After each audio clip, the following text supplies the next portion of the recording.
So what's up?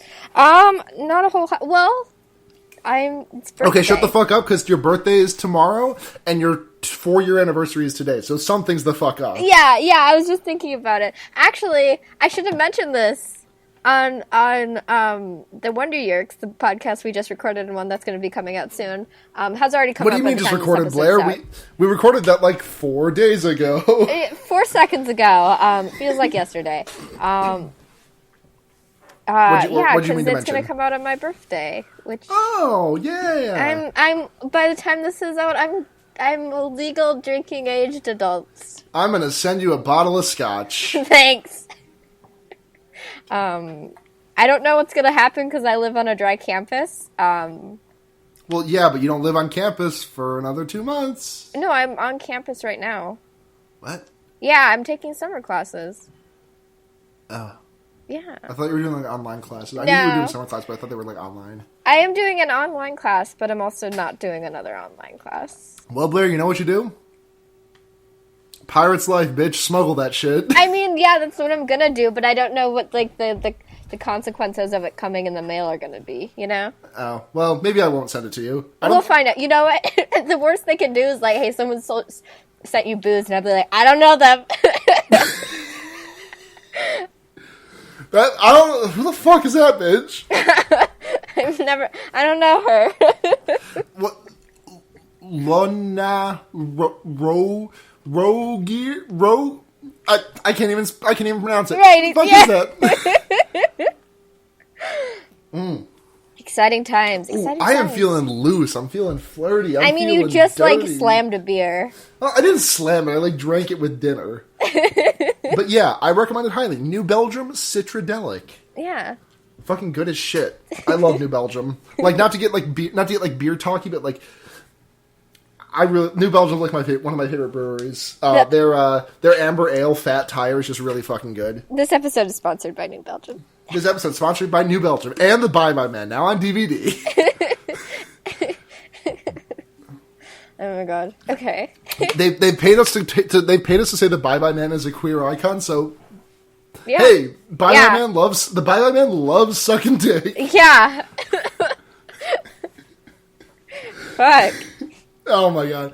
I can't wait until October so we can do the Bye Bye Man. Are we? Blair, we have to. I guess we have to. Why do you sound so unenthused about it? Because it's the Bye Bye Man. Yeah, but Blair, you know what else is on our October list? Uh-huh. Hashtag horror, smiley, The Covenant. Yeah. Oh. Hold on. I got a short list here. Okay, we'll talk about this when we get into the actual episode. Okay. Yeah, you want to make that now? Yeah, episode. Cool. Episode. And intro is over.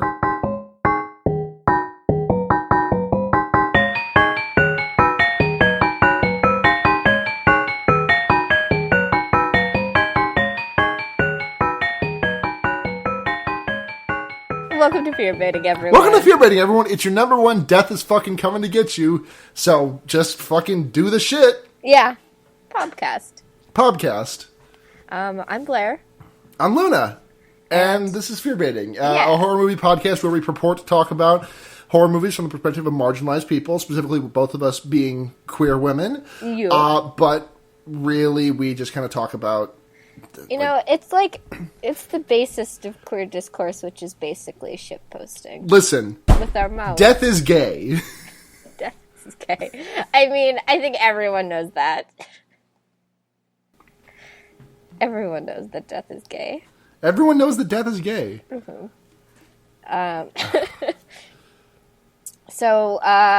So we did watch a movie this week, but before we watch a movie, we did have an absence last week, which we don't like. Yeah, we're sorry about that. We get one per year, and that's ours for the year. Yeah. Last year we took like 3 years to get Hellraiser out, and last week just our guest Roy, who we'll be having on in the future, and this isn't to like call Roy out. This is just like Audacity fucked us. Yeah. Roy exported the audio, and the audio just like got completely crunched and was unlistenable. I could have put out an episode, but it would have been completely like you would have turned it off within 5 minutes. It was bad. Yeah, but and we have had like some low quality audio before. but it was at least understandable. Yeah. You could understand what was being communicated. Exactly. It was totally Muncher Crunched. But we will have Roy on again. Roy is definitely back. We need to talk about Gremlins 2 at some point. Maybe we just talk about Gremlins. Maybe we just have Roy on for like one of our Christmas episodes. Yeah, to talk about Gremlins. I mean, we could have a double feature. Ooh, I like that. Yeah. Okay. But so, is there anything in the news with regards to queer it's or Pride horror things? Month. Hell yeah, Pride Month. Yeah. I just dabbed. Nice, Luna. Did it again. I'm showing my support for all the gay out there. Is dabbing like gay culture? Dabbing is now gay culture. Okay. Luna made dabbing gay culture. Fantastic. I did it. She did that. Yeah. Oh. So it's Pride. It's start of Pride Month. I don't know. Yeah. It's exciting. For some reason, Rochester Pride is like mid-July. Oh. Well, I guess summer generally is. I mean, June is considered Pride Month, but I think it's over the summer. I know St. Cloud Pride happens at the end of August, but I think that's because this is a college town. So, there's nobody here during the summer, basically. Mm-hmm. I turned 23 in August. Wow. That's old as fuck. That means nobody likes me. Hey, I like you. No, it's the Blink-182 too. Okay. Okay, good. I know. Yeah, so, Pop and Molly and get jolly. Bye, is that what you're doing, Brian? Look at Poppin' and Molly's and getting jolly is gay culture. Gay culture is just smoking all the weed you can imagine. Yeah, exactly. Okay, brief sidebar, because I did read this thing that was in ancient Greece or something like that. It was for people with lesbian tendencies, even though this kind of a modernization of the concept, would exchange garlands of broccoli to one another. Oh, because all lesbians were mountain goats back then. They would just eat it. Yeah. I mean, arguably all lesbians could be mountain goats today. I've got horns, so... So, and apparently I'm also incredibly proficient at climbing very steep surfaces. Yeah, no, everyone knows that about lesbians. And apparently that trend continued into, the 50s. So that's dope, and I just thought I would, enter that little part of, gay history. Can we bring that back? I hate broccoli, though. Well, I mean... It sucks and it makes me gassy. I mean, you said it was lesbians, though, right? I mean, yeah. I mean, but I like girls. Yeah, no, I know. I'm not, trying to, discredit them. I'm just, is it okay for, this is some LGBT discourse. Is it okay for bisexual women to exchange broccoli with other women in a gay way? Does it make it okay if the bisexual woman is giving the broccoli to a lesbian? I mean, wow. We're really going there today. Yeah, but if we're taking the historical Greek thing, which is to say not really a concept of lesbianism so much as a concept of two girls fucking, I mean... True. Bring it back to the roots. Yeah, because the Greeks always had great opinions about homosexuality in general. Yeah, but I mean, historically, there was no sort of, identity surrounding being gay and more of a act. So everyone gets broccoli. Everyone gets broccoli. If two girls fuck in a forest, does someone get broccoli? Yes. Yes. If two girls fuck in a forest, does someone get a disease? Yes. Oh, okay. You are absolutely getting a UTI if you fuck in a forest. Yeah. Don't fuck in a forest. Hey. Yeah, please don't. Or at least put a fuck tarp down. Fear baiting PSA, don't fuck in a forest. Fear baiting PSA, buy the Bye Man, don't fuck in a forest. Yeah, okay. On Blu-ray and DVD. We should talk about the movie. Yeah, so this week I strong-armed Blair out of her pick because I didn't want to watch a 2.5-hour movie.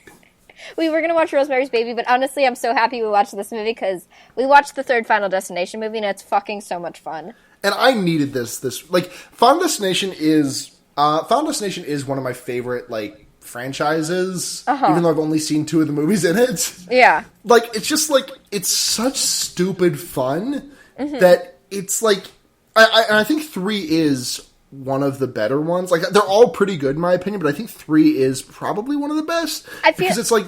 Yeah. What's that? I feel like it has the best deaths. It's the funniest. Yeah, no, it's really fucking funny. Yeah. And, it's just... It's a series that, like, takes itself just seriously enough that it's, like, it's got some good... It's scary, but it also doesn't take itself too seriously where it's not fun anymore. Yeah, exactly. Like, and I feel like that was kind of a problem with, like, other franchises that made it to, like, 50 like, movies. Like, Saw, for example. Like, I'm talking about, like, contemporary franchises. Like, I'm not going to talk about, like, the Friday the 13th or Nightmare on Elm Street with any degree of competency because I just don't know those franchises. Yeah. But, like, Saw took itself way too seriously. And then, like, it couldn't play off the part in, like, the most recent Saw where Jigsaw rides in on a tricycle. Like, that wasn't a joke. That was just, like, a thing that they did. Yeah. God, that was fucking funny as shit, though. But, like, the Final Destination movies, I'm just bummed that there hasn't been another one recently. Like, I'm really, like, the last one was, like, what, 2011, 2010? Yeah, we need a new Final Destination. That's what our nation needs right now. Yeah. I mean, we need a lot of things, but Final Destination is number 1 on that list. Yeah, exactly. William Bloodworth, absent from this movie. Huh. You know, Tony Todd? Yeah. Yeah, the guy who's, like, the kind of weird specter of death that's present in all the other ones. Yeah. Yeah, we don't really have any sort of personifying of death in this movie. Except for a dog. Yeah, and that's kind of... even that is especially vague. Yep, and a song by, hold on. I gotta look up who the song is by. Okay. And a song by the Vogues is also personifies death. Yeah. Someone's following you, basically. Walking behind you. Yeah. That song rips. I love that song. I love that song so much. So the general conceit of this specific movie is a bunch of high schoolers, dubiously. My God, they look like they're in their 30s. Mary Elizabeth Winstead. I don't think Mary Elizabeth Winstead. I gotta look up how old she was when this movie came out because she looks like. Okay, one of like the ditzy teenagers that. You know who I'm talking about, right? One of the ditzy teens? Yeah, the Ashley and Ashlyn. Yeah, the brunette looks like she's like 35 and has a sitcom that like airs right after The Middle. Yeah. Yeah. No, precisely. Let me just Google real quick. I like Mary Elizabeth Winstead a lot. Like she is. I don't know. I haven't seen too many things that she's been in. But was like, that the protagonist? Yeah. Yeah. No, I really liked her. I didn't know what she was in, but I've seen her face before, and I was like. Oh, she was in Scott Pilgrim. Oh fuck yeah! And she was Ramona. She's a completely competent actress, which is more than you can probably say with about the rest of like any other cast of Final Destination. Yeah, she's according to Wikipedia, she's best known for her Scream Queen roles in this, Black Christmas, and Death Proof, The Thing, Abraham Lincoln Vampire Hunter. She was in 10 Cloverfield Lane. Oh, fuck yeah, she totally was. Dude, I remember... Yeah, dude. We have to do that movie at some point. I fucking love that movie. I like the Mary Elizabeth... I like Mary Elizabeth Winstead a lot. And I don't think the Thing remake was very good, but, I mean, she's a really fucking good actress. Yeah. Also, she's pretty hot. Yeah, no, she's 32. Yeah? Pretty good, pretty young. Yeah. So, Final Destination 3 was in 2006. So, 11 years ago, she was 21. Okay, so she wasn't that far out of high school. I mean, yeah, they looked like they were, like, late college-aged people, you know? They didn't look like they were about to graduate high school and go to college. Except for maybe, like, the younger sister of the main character. I don't know, dubiously. She could have passed as, like, a sophomore at college, I think. Yeah. Maybe.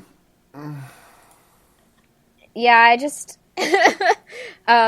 So they're at a carnival for like their grad, like the senior party essentially.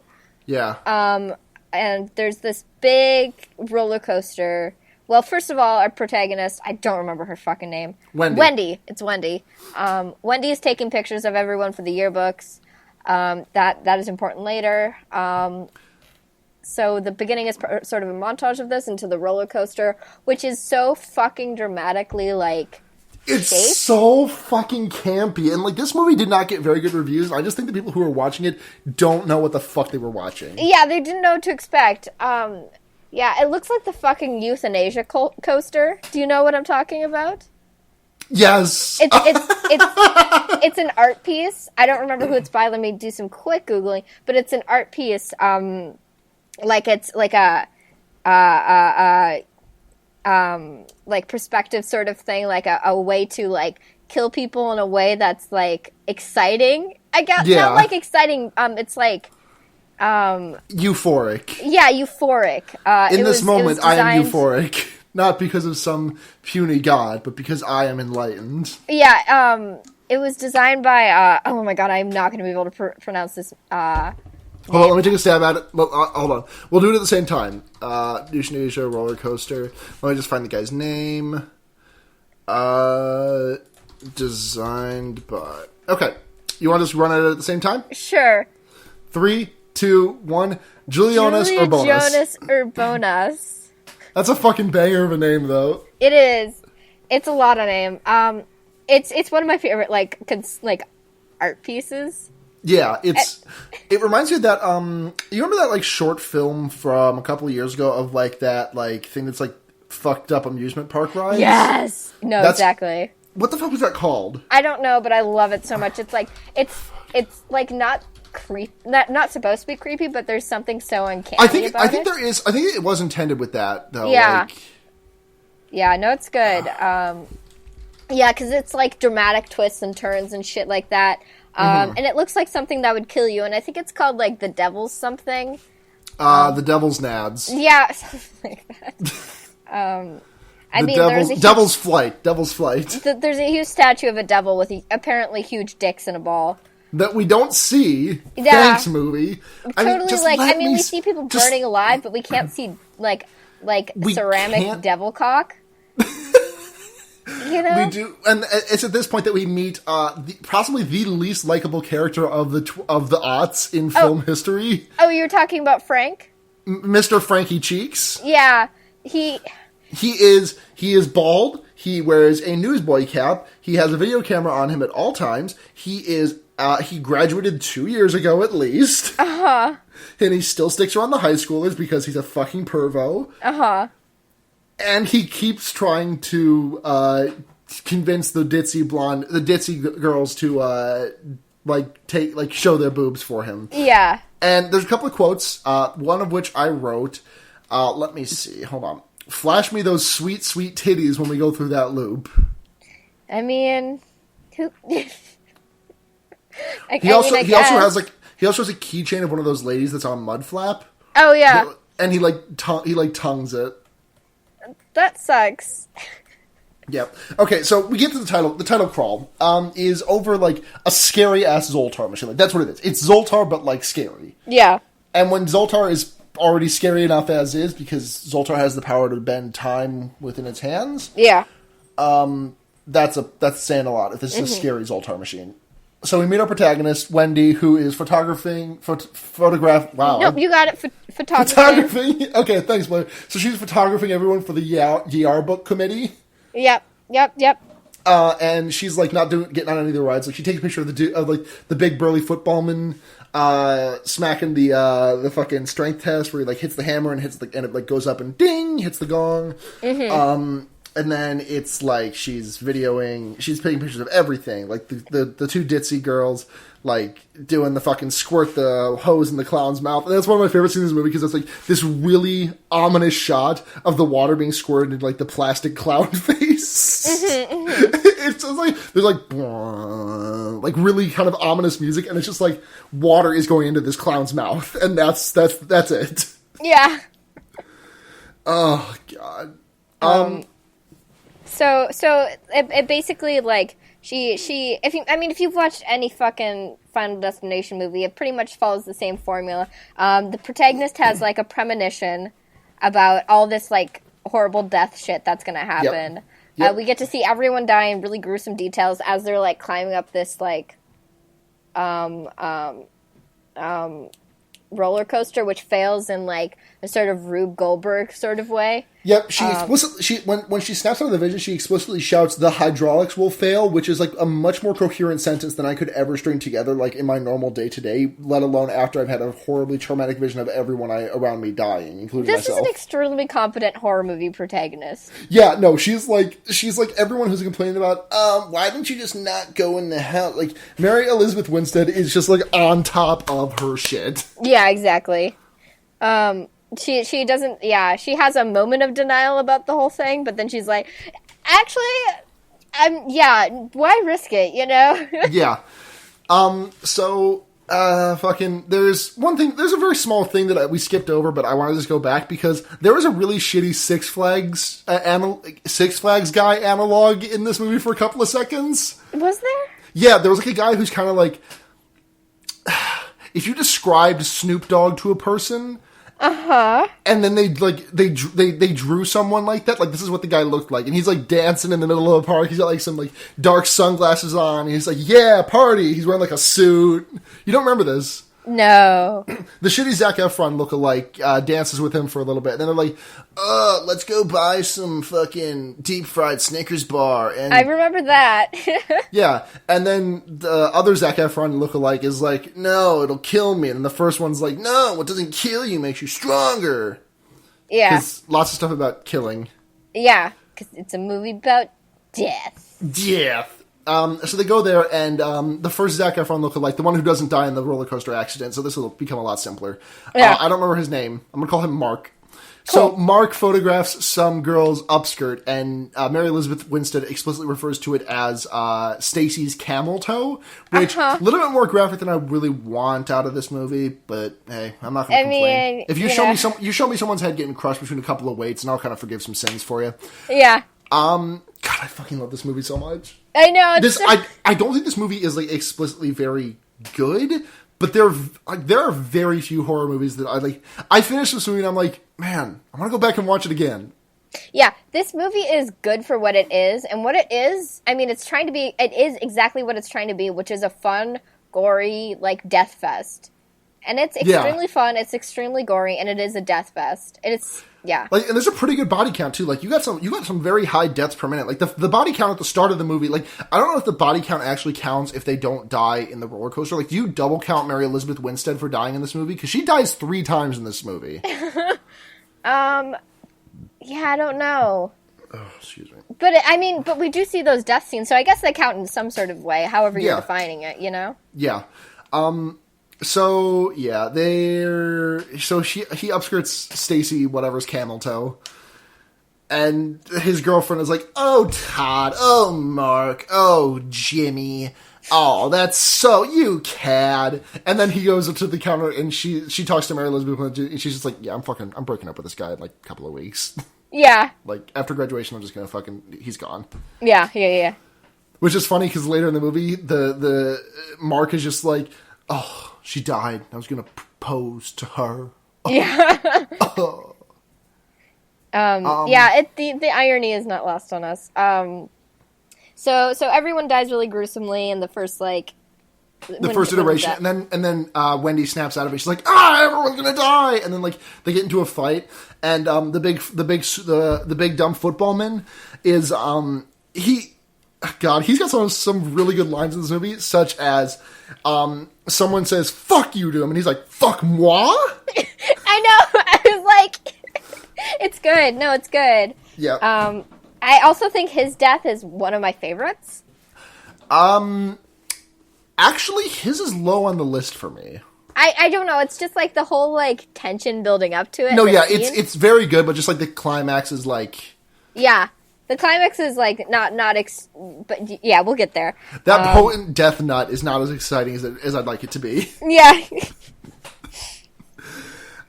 So, yeah, they escape, and who gets off the right? We got the ditzy girls, obviously, Wendy, Mark, Wendy's boyfriend and Mark's girlfriend do not make it off the ride, and they die. And funny enough, Wendy's boyfriend's last words to her are, "I'll see you on the other side." Mm-hmm. So there's that. The two goth kids get off. Ian and...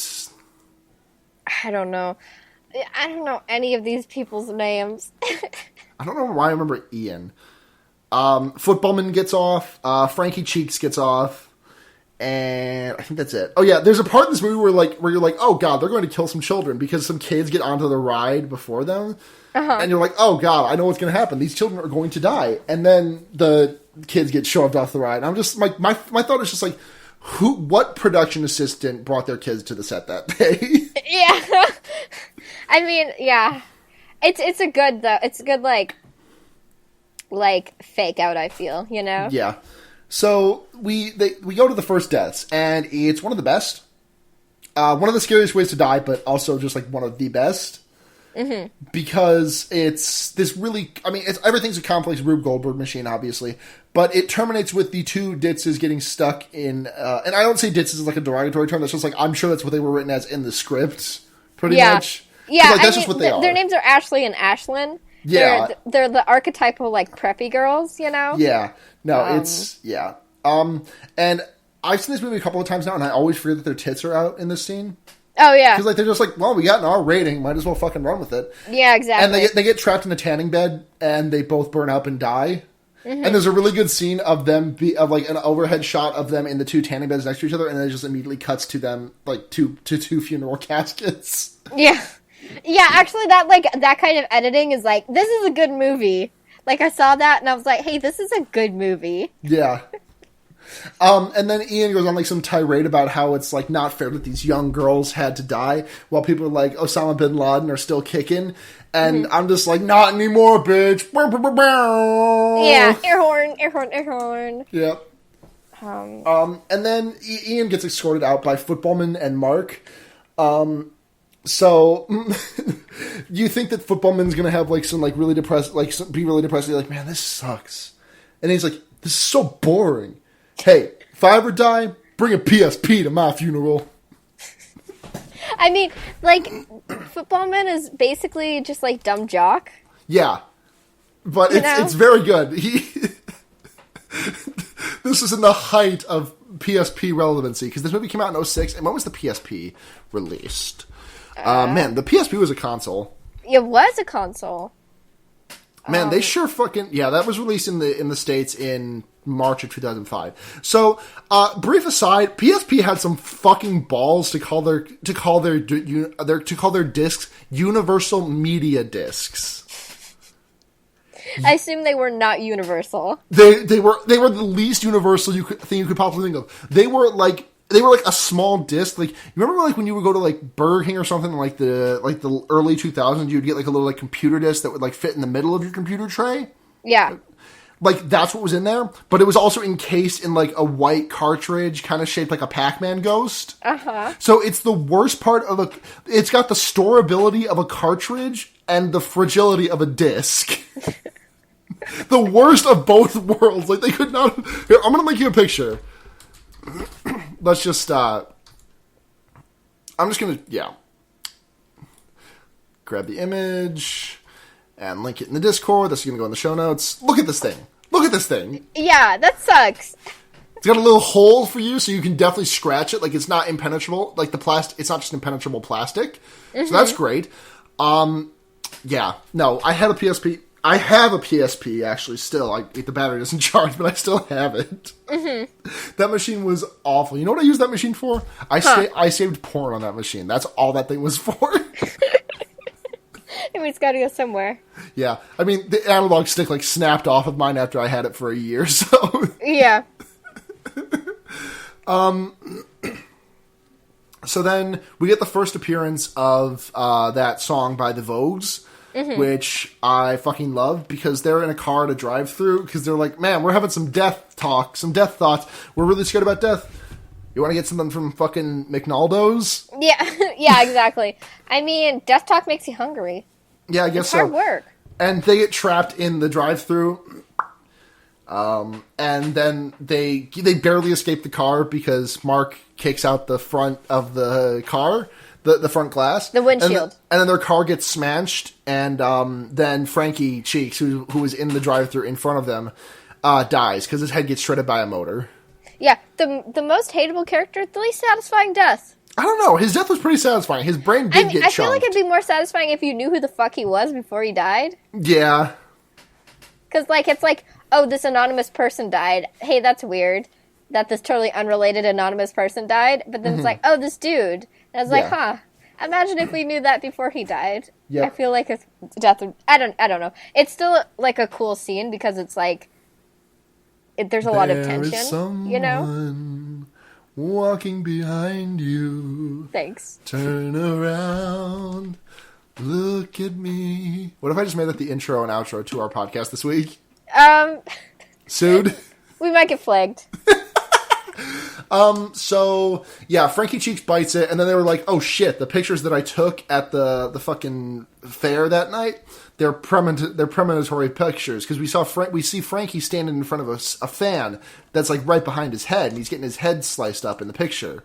Mm-hmm. And also, she took a picture of a thing that said high dive, but one of the V shorted out, so it said high die. Mm-hmm. It was very cool. Yeah, exactly. So, yeah, it's like a lot of, like, investigating photographs to see how people die, is basically the general conceit of the movie. Mm-hmm. What's the next death? The next death after Frankie Cheeks is it Footballman? I can't remember. I think it's Footballman. Let me look at the listing. Other two, one of them, yeah, no, it's definitely Footballman. Yep, Footballman. So, and it's a really good scene because there's, like, all this tension building because you don't know where the death is going to come from, because you see someone almost, like, electrify themselves by dropping a boombox into a puddle of water. You see, like, a whole bunch of stuff happening. There is a great scene where the Footballman shouts, "Death as a Bruins fan," and he's doing, like, one of those weightlift things where, like, you've got, like, the not the assist. What's the opposite of assisted sit-ups? Like, unassisted. You know, like, where it's, like, you're doing a sit-up but you got, like, extra weight on you. Yeah, I don't know anything. He's doing it, like, the worst possible workout technique possible, because you're just, like, slamming it, which is what you should not do with a workout at all. Yeah. Ease in, ease out. Yeah. I mean, everyone in this room is fucking screaming, you know? Yeah, they're just shouting, "Fuck the Bruins!" And Footballman does shout... My favorite line of this entire scene is, like, someone screaming, "What the fuck is even a Bruin?" You know? Yeah. That's such a good line. And then he's like, "Death is a Bruins fan." And then he's like, "Fuck death!" And then, like, some swords swing down, and somehow these model swords manage to cut the cabling in on an exercise machine that were not shown to be frayed or anything otherwise. They just, like, cut straight through. Yeah, I mean, like, I think we mentioned this, like, a couple episodes ago. Yeah, but it's, like, still wild, because the idea of just, like, I know, but also, like, everything else that happens in this movie seems to, like, work with physics for the most part. Yeah. But, like, this is just like, hey, model sword, sharp enough, and I honestly don't think if you dropped, like, if you just, like, dropped an actual sword on top of, like, fully tense, like, machinery cabling, it would, well, actually, no, because it wasn't tensed at the time, it was loose. Like, that would be even harder to cut. And it just fucking snips both of them. They're not even, they're, like, not weighty enough, you know? No, they're not. And then he does one last rep, and the weights swing down and smash his head. Yeah. Like a fresh watermelon. Oh, they Gallagher the shit out of that melon. Yeah. So the next death is, they're trying to hunt down the next two in line who work at a, fucking hardware store. Mm-hmm. And they're like, they totally don't believe anything they say because they sound fucking crazy. Yeah. And then they try and save Ian's life a couple of times, and Ian's like, "What the fuck are you idiots doing?" You know, we talked about how stupid the last death was. I feel this one is extra stupid because it is so easily preventable. Yeah. He's on a forklift or something's on a forklift, and it's, like, squishing all these, like windshield wiper fluid It is very far. It is very much the most Rube Goldberg that any of the deaths in possibly this franchise actually get to. Yeah, it's there's just so much happening, and it's like just a disaster. And I was like watching it, and I'm like, this is like an OSHA nightmare, you know? Yeah, it reminds me of Hold on, I gotta make sure that I got the name of this thing right. What the fuck is it? Is it The Way Things Go? There's like this classic. There's like this. I remember when I went to the not Museum of Modern Art. That's in New York City. Like there's a Museum of Modern Art in Washington that I can't remember the name of. But it was like there was like this like 30-minute long Rube Goldberg thing that was called like The Way Things Go or something. Yeah. And that's what that is. I see. I had that DVD. I don't know where it is. I wish I still had that DVD. Yeah, I think it was called The Way Things Go. Solid. Yeah. We're learning about art. Yeah, I would say Final Destination 3 is art. Would you? I mean, I'm not going to back up or support that claim at all, but I'm going to say it, and I'm going to stand by it. Yeah. Yeah, it's called The Way Things Go. Cool.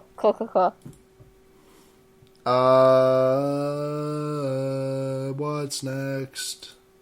Oh yeah, so she just gets a bunch of like she gets a fucking nail gun to the face. Wait, hold on. I just found out that Mary Elizabeth Winstead has a music career. Yeah? She created a music duo with Dan the Automator. Formed in 2012. And their first studio album was released in 2014, and it was called I Love You, But I Must Drive Off This Cliff Now. Like, yeah. That rules. It's really good, and also I am so here for the look she's throwing out on the album cover for this. Oh, send it. Let me send it to you. It's so fucking good. Oh, it's good. I know. Dude, that like fur-lined coat. Yeah, no, it's really good. Mary Elizabeth Winstead is really pretty. Yeah. Dan the Automator just kind of looks like Pitbull with hair. Yeah. Yeah. So, yeah, next death is Goth Girl, like, eats a bunch of fucking nails to the back of the head. But they save Ian, so they skip him in Death's plan. Yeah. So, Ian survives, and he thinks that he's beaten Death, and he's beaten the fucking game, and he's like, he passed go, he collected $200. We also found out earlier that I don't remember if this was true in Final Destination 2, but in this one, the protagonists are aware of what happened to the survivors of Flight 180 and the Route whatever accident. I mean, it was true in 4. So was it? Yeah, it was true in 4. Yeah, it was true in 4. So interesting thing that's pointed out in this. Final Destination 2 happened before Final Destination 1. Did it? That's so. Yeah. I mean, the timelines in this movie are all super fucky, as shown by the end of the 5th one. You know, I don't think I've seen the 2nd one. It's the one with the freeway accident. No, I don't think I've seen it. So we go to another part where a very weak knife cuts a very strong thing. So they go back to the county fair, and they're like, well, this is where the climactic event's going to happen. Yeah. And because she was looking at the photographs, and she saw her sister's arm with the charm bracelet, so she's like, oh, fuck, she was on that roller coaster, too. I don't know how I didn't realize my sister was there on the roller coaster. Hold on a second. Sorry, keep interrupting. But the footballman, the actor who plays him, has the best name I've ever heard in my life. Best name I've ever heard in my fucking life. Texas Battle. That's extremely good. Hey, that's the name of my protagonist in my cyberpunk tabletop game. Texas Battle? I feel like that's a thing from like Counterweight. Texas Battle, exactly. Like, what are those things that like there's like some mech shit in Counterweight, right? I don't know. It's been so long since I've listened to Counterweight. Anyways. So, so Julie gets caught up by the neck by like something that's trailing behind a horse, like a rope, like a really thick rope. Like, I'm talking about the rope that would be like hung from your gym ceiling and you'd have to climb up it. So, yeah, she gets hung around that, and she almost gets dragged straight into, like, fucking a harrow, according to Wikipedia, which is, yep, that's a harrow. Okay. Oh, one of those things that, like, till ground. A wheat or thresher. Yeah. So she almost dies, but then Kevin, with his, like, fucking pocket knife, manages to dive forward, slice that thick-ass rope with one swoop. I mean, adrenaline makes you do crazy shit, I guess. It's Final Destination logic, you know? I know. Metal wires are made out of nothing. Rope is made out of nothing. Yeah. Humans are just bags of flesh. Yep. But it saves her. And then they're like, who's next on the list? Who's next on the list? And then, because Julie was the sister, and she had someone sitting next to her, and who we have not met in this entire movie. And then someone stands up, like, they're like, who's on the list? And then, like, Julie's friend stands up, and then she gets impaled by she gets impaled somehow by a big spike. Uh-huh. And then she's like, well, that answered that question. Mm-hmm. And so then they're like, oh shit, Ian causes Wendy's death. And then Ian shows up, and he's, like, being all weird, he's like, I cheated death, I won! And then a bunch of fireworks go off behind them, and they, like, everyone hits the deck except for Ian, because he's like, I can't die. So they hit a cherry picker behind him, and then the cherry picker collapses and crushes Ian, and the other, fucking Wendy, Mark, and the sister survive. And it's a happy ending. And then we flash forward, like, what, 6 months later? Roughly. I think she's, like, in New York, I think. Well, she can't be, because someone else is, like, talking about the Bruins, which is a local team. I don't know, whatever. But she's in the subway. And I've actually talked... Wait, what do you mean they're a local team? Bruins is a hockey team. Is it? Yeah. Like, they're not talking about the... I'm pretty sure... Let me look. Because they're the rival team of the footballmen. Yeah, but, like... The footballmen also hate... apparently, footballmen hates the Broncos as well, which is a real football team? Uh-huh. Oh, a Bruin is a bear. Yeah. But is it a sports team? Are we talking like NFL or are we talking like college league? Any sports team. I mean, there's a couple of college teams that have Bruins. Yeah, I guess. But like, what I was assuming it was just a made-up team for the movie. Yeah. Anyways, so they're in New York, I'm assuming, because it's on a subway system. Uh-huh. Yeah, and it looks very New York. Yeah. And it's, she has another premonition. Well, here's the death song. There is someone walking behind you. Yes, that Turn one. around, look at me. There she has someone watching your footsteps. Turn around, look at me. How was that? Like ghostly. It's eerie. There is someone we can't. walking behind you. Luna. This is nega ASMR. No, yeah, exactly. It's my anti-trigger. This is DVNO. Is that the opposite of ASMR? I think so. That's my justice joke of the day. Okay. ASMR for capital letters. Thanks. No problem. Thanks. Got you. So yeah, she has a premonition about like death on the subway. Yeah, because Death managed to corral all of them into the same place. And everyone who survived the train accident, or everyone who survived the roller coaster accident. So Wendy, her sister, and Mark show up on the train together, and they're like, "Wait, what? Oh shit, we're doomed." Mm-hmm. And then the train crashes, and then she wakes up from her premonition. She's like, "Oh shit, we gotta stop the train." And then the screen goes black as we hear the train crash again, and that's the Final Destination. And then it plays Love Train, right? Well, they do play that at some point in the movie. I don't think they played it at the credits. No, they absolutely play Love Train at the credits. Yeah. I didn't watch the credits all the way through, so I don't know. So, as someone who has, like, visited New York and knows people who live in New York, the whole thing is, like, triggered by, like, someone throwing garbage on the tracks. Well, a rat dies, and it causes the tracks to fail their switch. Yeah. And if that was all it took for subways to fail... Subways would just be like non-stop crashes. We would just not use subways, but they're like built better than that, and they have been for a while. Yeah. I'm gonna append my previous statement and say this is the stupidest death. But I know Final Destination exists in a world where things just don't work good. Yeah. Things are just built to be broken. Yeah. But yeah, the end credits are by Kenny Gamble. Mm-hmm. Kenny Gamble's Love Train. Yes. Oh wait, that's the OJs. My mistake. That's just Kenny Gamble and Leon Huff of the OJs. Love Train. Love Train.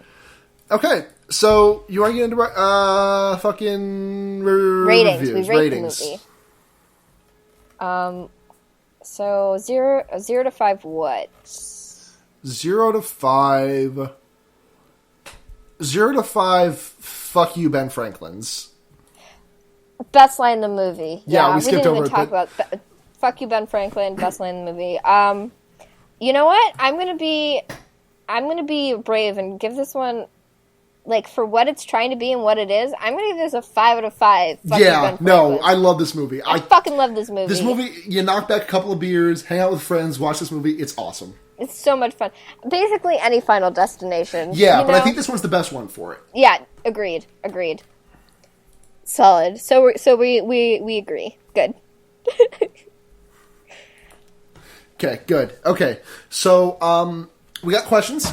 Oh, okay. A question from friend of the show, Ava_Ursa, who says, last time you talked about Final Destination, I listened to it while riding my motorcycle home from work behind a flatbed tow truck.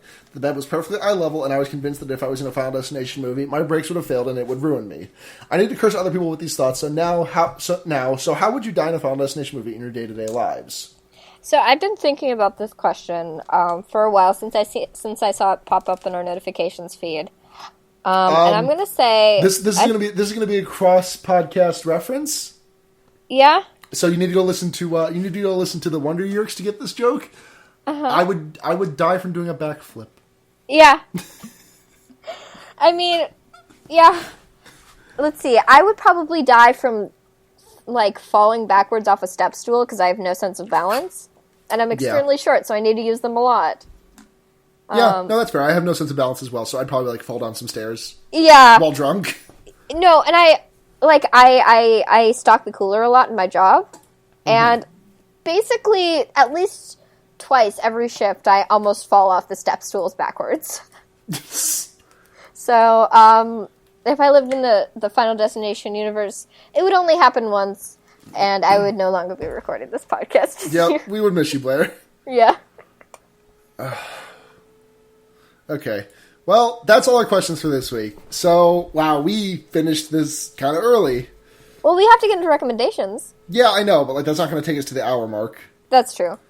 So besides the Wonder Years, what are you recommending this week? So I'm going to recommend what I didn't get to recommend last week because the podcast got munchied. Yeah. I watched The Love Witch. It's a 2016 movie in the style of 60s movies.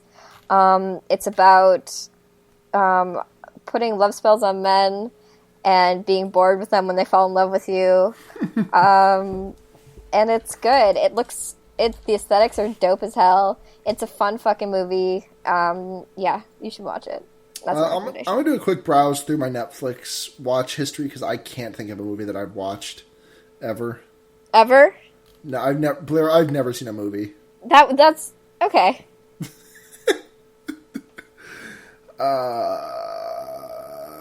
Shit. Fuck and hell. I'm going to go ahead and recommend... Yeah, I can't find anything. So my recommendation this week is going to be YouTuber H. Bomber Guy's most recent video essay about why Sherlock is a terrible television show. It's so good. It's really good. I mean, all of H. Bomber Guy's video essays are really, really good. Even though I don't agree with him on all of his points, like his Dark Souls 2 video, I disagree with him, but I understand where he's coming from and the points that he is making. Mm-hmm. I think he's a very well-spoken kind of guy. Yeah. Yeah. He's very persuasive, too. Yeah. And he's funny as shit. No, it's good. They're well-researched. They're very funny. It is nearly 2 hours long. Yeah, but, like, if I recommended the movie, it'd be about as long. Yeah, exactly. Okay. So, anything else we gotta do? No. Well, I mean, so as we've mentioned, we did. I mean, the episode is already out now, but we recorded the first episode of the Wonder Years, which is going to be a bi-monthly. Yep. Podcast. Well, bi-monthly or every 2 weeks, whatever happens first. That's bi-monthly, right? Sometimes sometimes it's not. Okay, but every other week, I guess. Podcast where we talk about Animorphs, and we read Animorphs, then we talk about it. It's like a book club for your ears. We put up the most recent. We put up the first episode, the pilot, on Friday. It's in a separate feed. Wonder Years should be up on. By the time this episode goes live, it should be up on like Google Play, iTunes, all that good. Everywhere where you like to listen to podcasts. Yep, Stitcher. So if you want to listen to that, I really highly recommend it. I think it's I honestly think it's like I don't want to say it's better than this podcast. But it's only really time will fucking tell, good. You know? Like I think it's very good. And I think it's very fun. much It's gonna worth be a listening. fun time. Yeah. So just find legally buy the Animorphs books off of Amazon. Yes. Which we absolutely did. We both bought the box set. We absolutely did that. Strap in.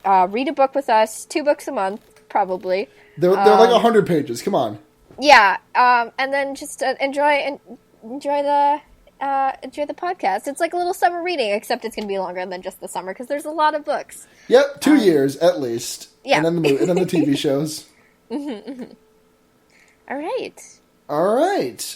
So you can find us, the general us, which is to say podcast stuff.